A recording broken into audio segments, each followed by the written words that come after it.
This is Farid Pramani with Ignite the Spark Think Tanks, and today we have Pete Canalicchio in our show. Pete is author of book Expand, Grow, and Thrive. Pete has served U.S. Navy, been an award-winning aviator, advisor, and has cleared one of the most difficult crisis leadership tests. And he will not let him speak about the test which he has gone through. It's something not everybody can clear up. And these days, he helped big brands, Fortune 500 companies, tell their stories and help them expand and extend. And one of his best-selling books, Expand, Grow, and Thrive. So let's welcome Pete in today's show as a think tank expert in branding. Thank you, Pete, for taking time out. It's my pleasure. I'm so glad to be with you today, Farid. Thank you. Pleasure.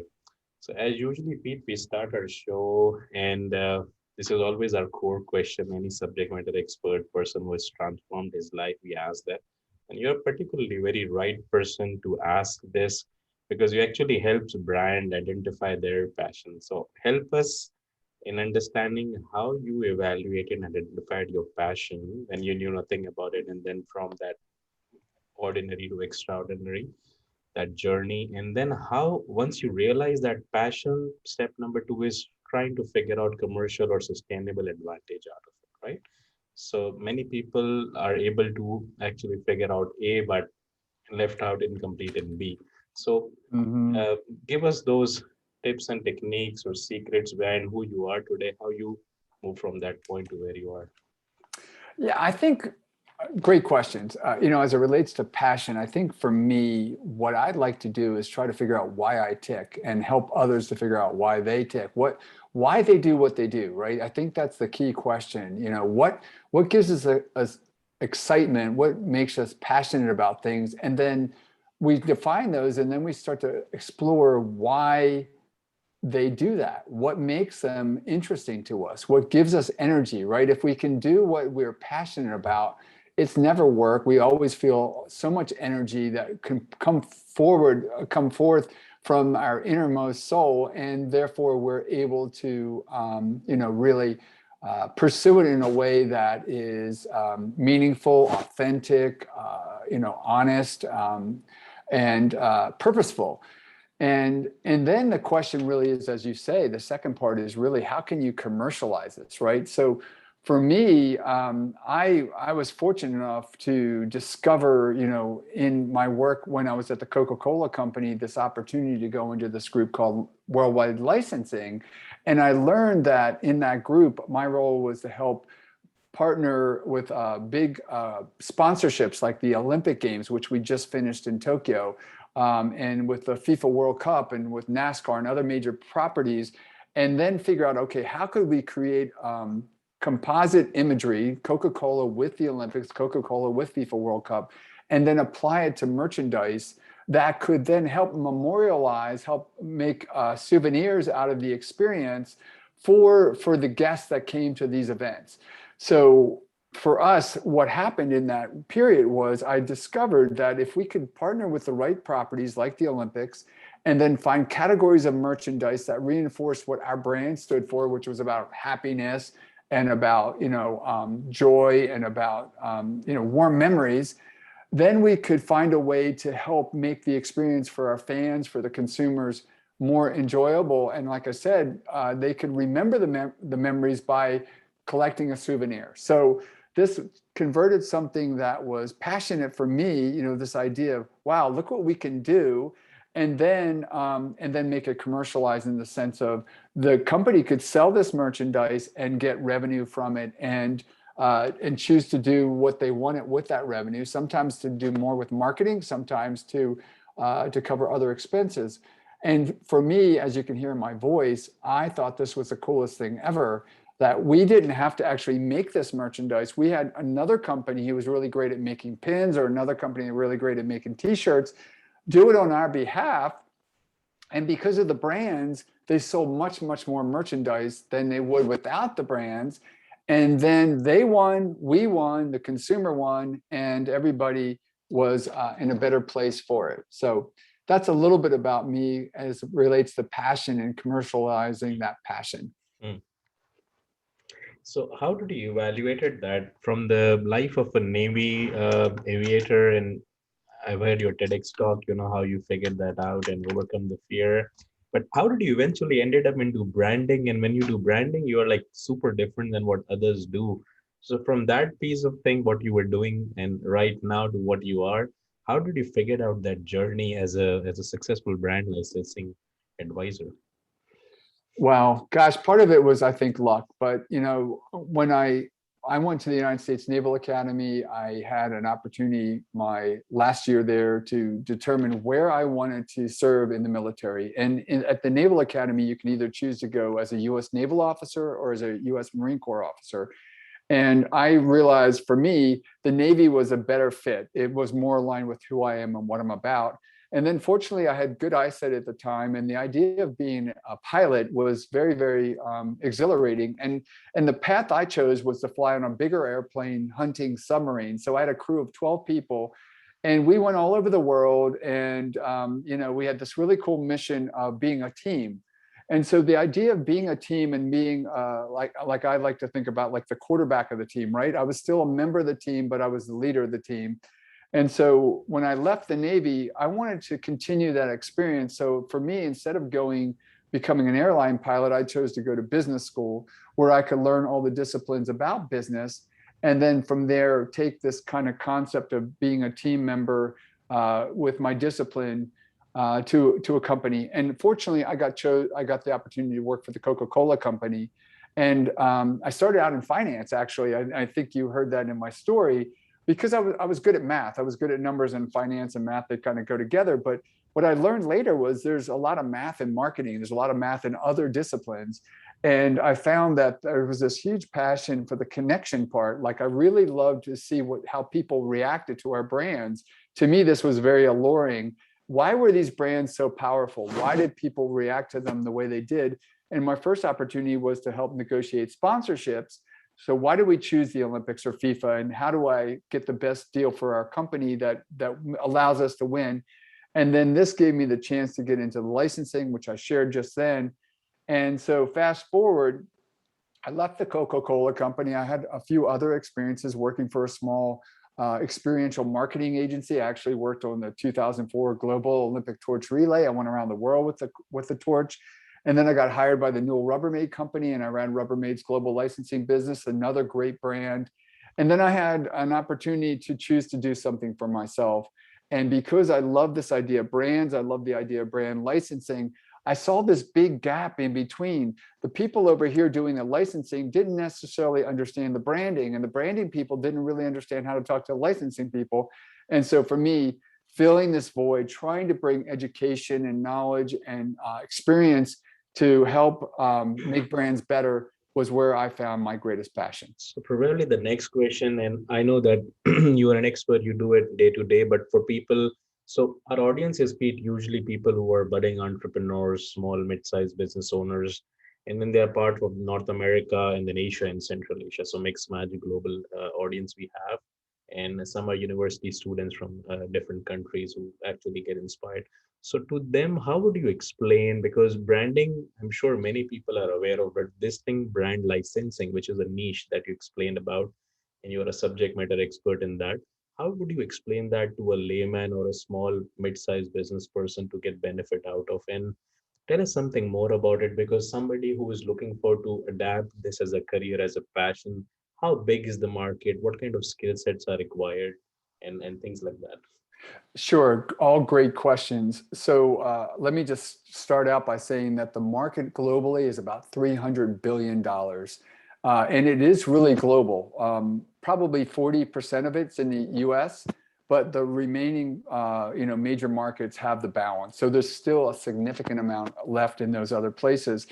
Not only did I write Expand, Grow, Thrive, which really talks about branding, brand expansion, and licensing, but I wrote another half dozen or so guidebooks on how brand licensing works. Everything from why should this be a good business resource for me? Why should I choose it?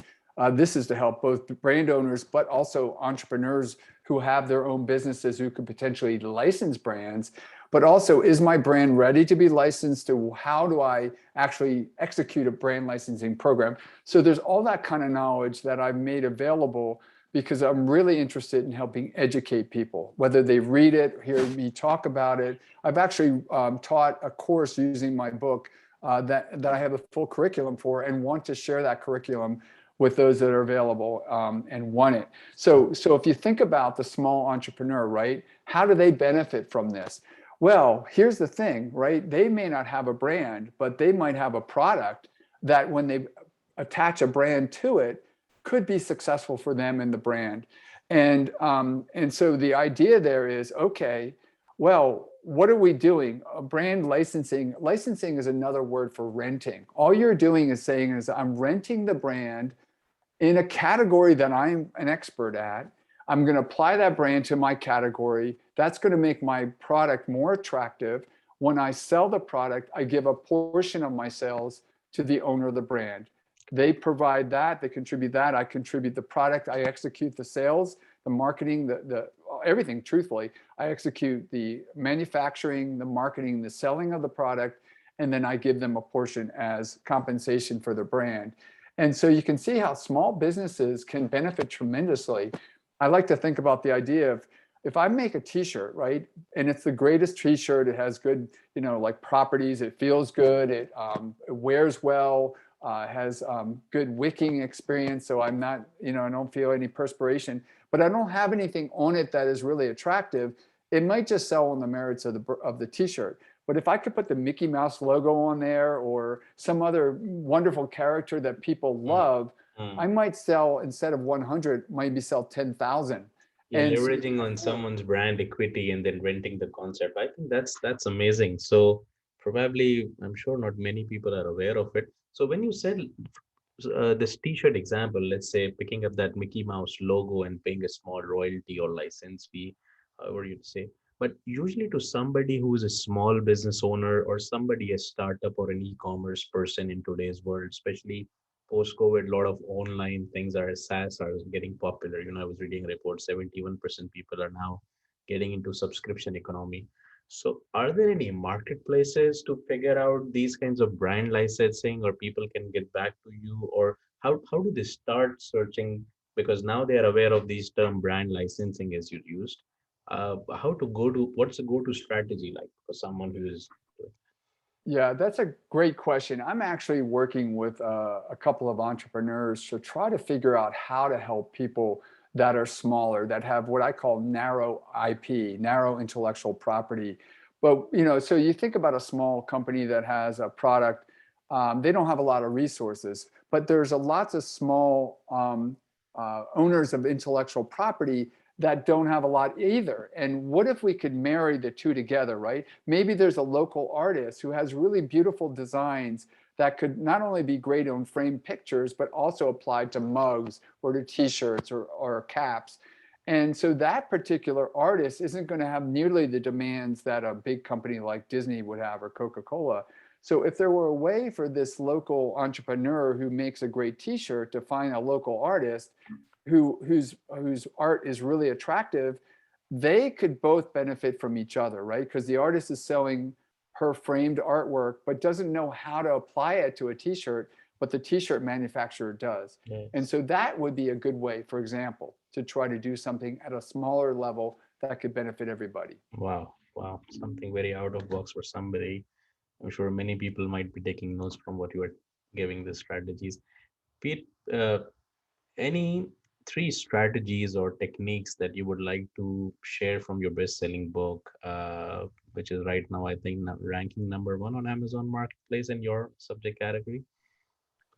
Well, here's the thing, and this is the takeaway I want to really leave with your audience. The first one is we really need to understand why, why brands become so loved in the first place, right? If you think about the brands you love, what are the reasons for that? And so I co-created a model called Lasso with a gentleman named Mark DeSoma, who's a brand strategist out of New Zealand. Lasso stands for lateral, meaning from category to category. How strong is the brand? Can it go from one category to another?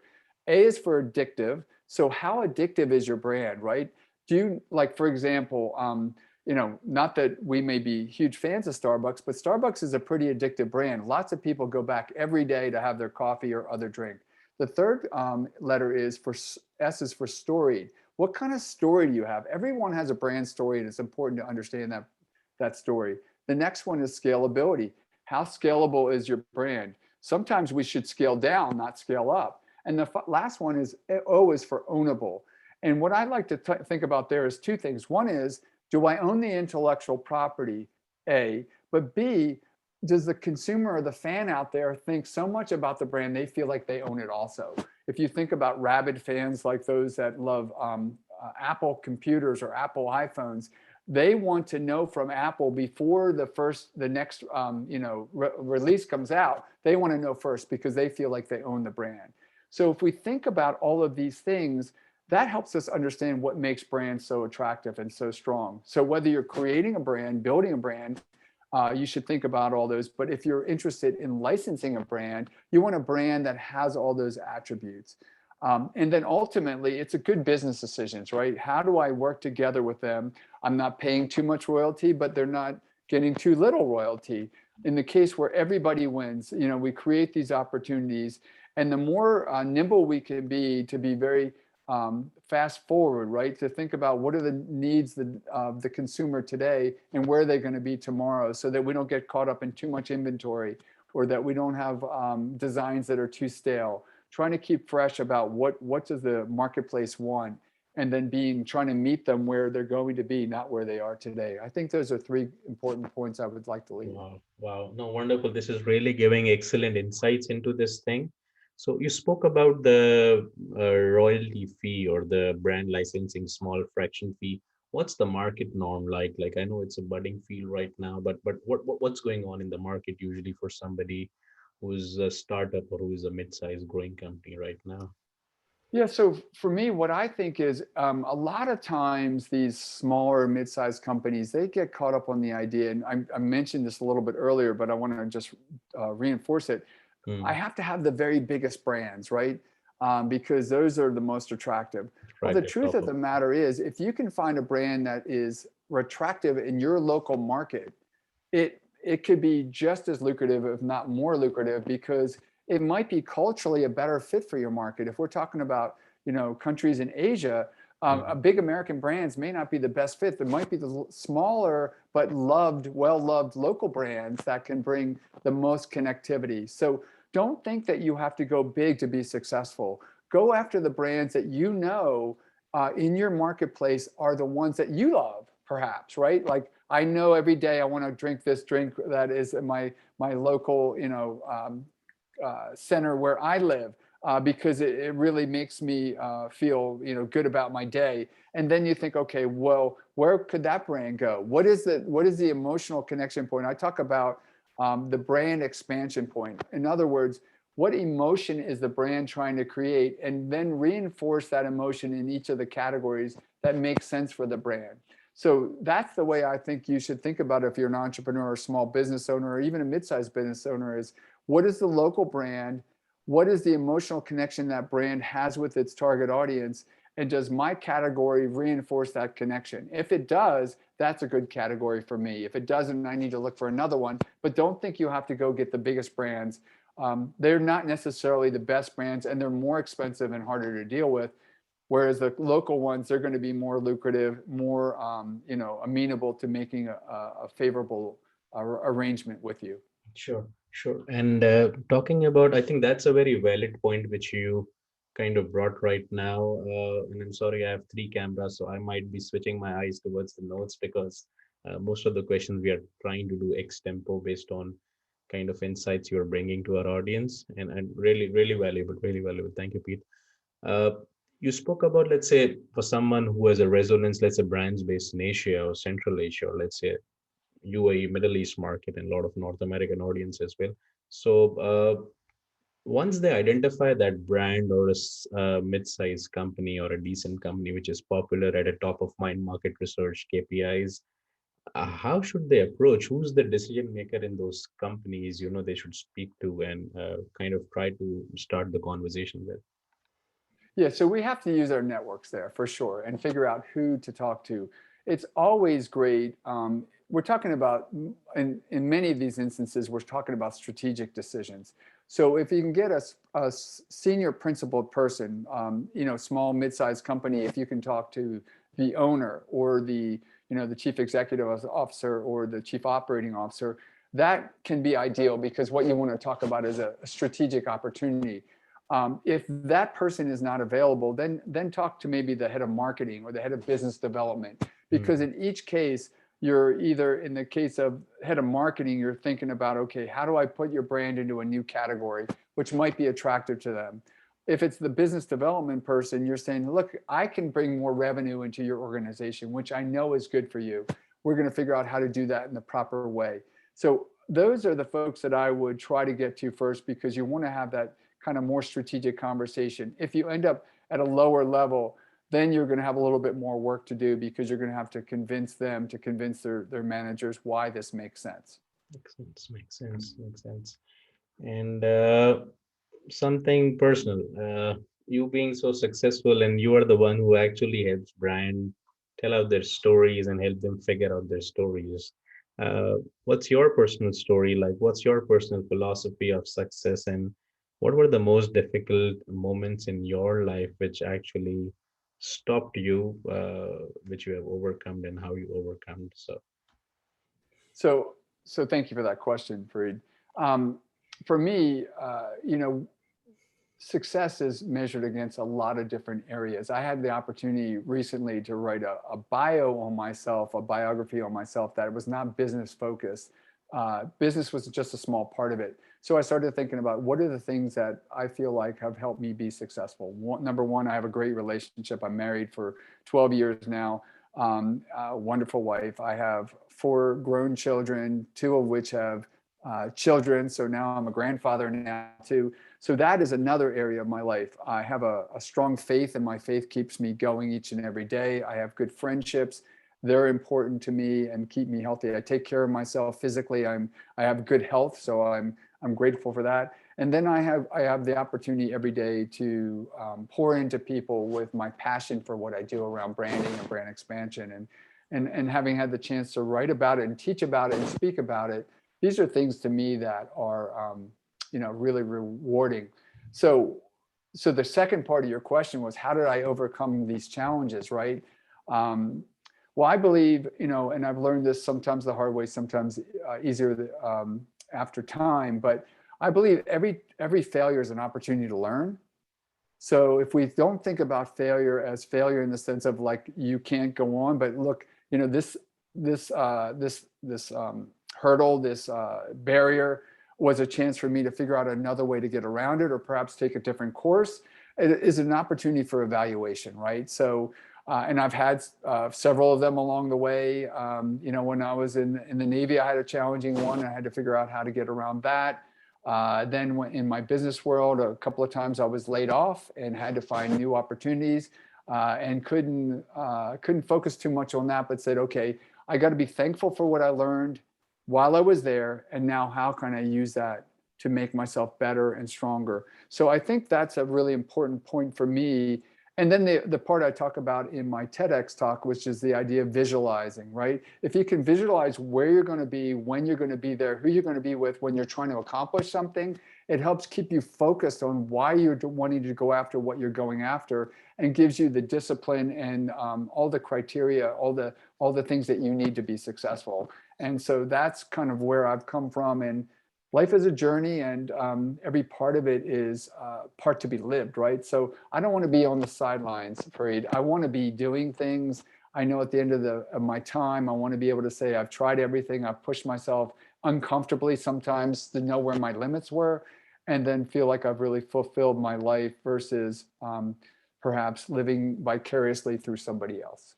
it sounds great because, once I think that passion, which is the energy we all can feel and sense in you, that's bringing you, I think, both, and you are actually focusing on both the direction, commercial as well as social impact, which you do a lot, especially the kind of curriculum and all that you have designed for people to benefit from. I think very few people who get to that subject matter expertise are open that up, and So thank you for being who you are.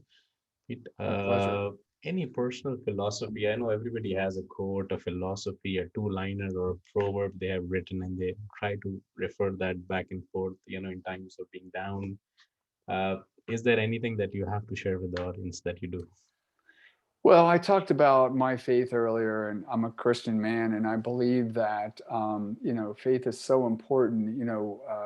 Jesus said in John 10:10, "I come that they might have life and have it abundantly." Right. So I'm looking for the abundant life, and I know abundant life for me is walking with my faith every day and knowing that I have the opportunity to experience abundance in any form, shape that I'm in, regardless of where I am. It's more of these experiences like the one I'm having with you right now is I feel very, very energized by it. I'm so grateful that I have the chance to meet you and to talk to you today. So I Same. don't think we have to think about materialistic things as a way of being, I'm not opposed to them, and I think they're great. But to me, experiences are the most important thing, and how we treat others. So when we do that well, then we can have a smile on our face and we can rest our head on our pillow at the end of the night and know that we've done well. Wonderful, wonderful. So abundant faith and then carrying the faith with you in day-to-day life. So these are the two keywords, I think, message for the audience that we could learn from Pete. Pete, last question. I know I requested you have a busy schedule, and I know we are going above 15 minutes, but uh, post pandemic, it's Delta back again, so people are slightly confused, whether world will be back to point zero again, and uh, so we have spoken a lot of questions about entrepreneurs and professional, but there is also a audience which does freelancings, and especially in parts outside North America, and they is there any component of brand licensing you feel they can master at? Could not be brand licensing itself, but like a subunits, where you feel that the economy is turning towards and they can tune themselves, get that skill set which could benefit them if they're trying to get. Yeah. Great question. I do think the gig economy is alive and thriving, and will only get more thriving as we move forward, whether you're on a platform like Fiverr or something like that. For these licensees, right, the companies that are making this licensed product, they need good design. They need, that's design in the sense of two-dimensional, but also three-dimensional design. They need to have, style guides created and lookbooks created. So these are things that I think entrepreneurs out there who are working at their desktop can do. There's also the whole sense of kind of fulfilling maybe in the area of potentially how do we test these products. So maybe they could be there and evaluating the meritocracy of the product, the actual capabilities of the product. So that might be another way that they can help these brands or these companies. Or it might be as something, as more basic as, helping these businesses run smarter. So the shared services, those are important to these. Everybody has to be more nimble and to do more with less. So where these ladies and gentlemen can fit in and fulfill those niches are going to make these companies more nimble, more successful. So I don't think you should be discouraged by this conversation, but be encouraged that all of us need help in all of those capacities. So please keep doing what you're doing. Wonderful, wonderful. And I think that's where I think we can learn from Pete is that so you spoke about UI, UX, let's say designing services, Fiverr, Upwork, could be logo designs. But one thing that I think as a takeout, I and audience can learn from you is all these designers, which is a very growing field and gig economy, you termed it right. Uh, I think when they realize more of a brand story, I think their designing sense will also curl around those pointers, and I think that's what they can make them extraordinary and excellent what they do. So I think thank you, Pete, for your time in the busy days, and stay blessed in what you're doing, and thank you for the valuable advice, and wish you luck in what you do. Thank you so much for this opportunity. I think this platform that you've created is a wonderful gift to the world. I appreciate the opportunity to talk to you today. I wish you much, much success because I know you're pouring into these ladies and gentlemen all over the world, and that's a great thing that you're doing. So thank you for this platform, and I'm just thrilled to be a part of it today. Thank you, Pete. Thank you. Stay blessed. Take care. Bye.